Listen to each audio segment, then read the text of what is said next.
You say that 75% of EU law has to be adopted by Norway, is adopted. What's that figure based on? Well, that's based on this Foreign Office analysis. Yeah, but what's that figure based on? Well, it's based on what happens in Norway. Really? Or what's the source? Well, the Foreign Office... Well, I've looked at the figures. I looked at the EFTA Secretariat, which compiles these figures, and the EU doesn't in any way dispute them.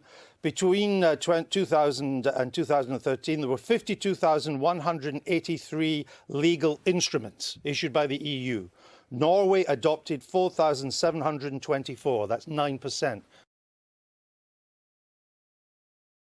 End up with the rules without having the say over what the rules could be. How many EU rules, because you give Switzerland as another example. Yeah. How many EU rules does Switzerland write into its law? Well, I haven't got the figure on that. Well, I can tell you it's 0%.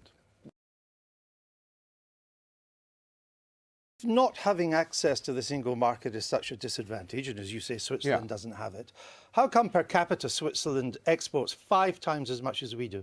Because Switzerland is physically much closer and surrounded by the European Union. Well, that's got nothing to do with it. Yes, In it a does. digital age, geography is almost irrelevant.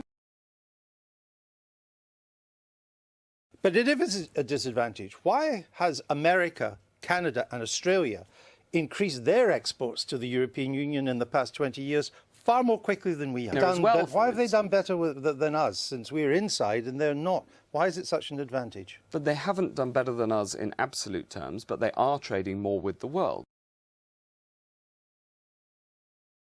You also talk that Europe would impose tariffs on us. Of course, if they did that, we would impose tariffs on Europe.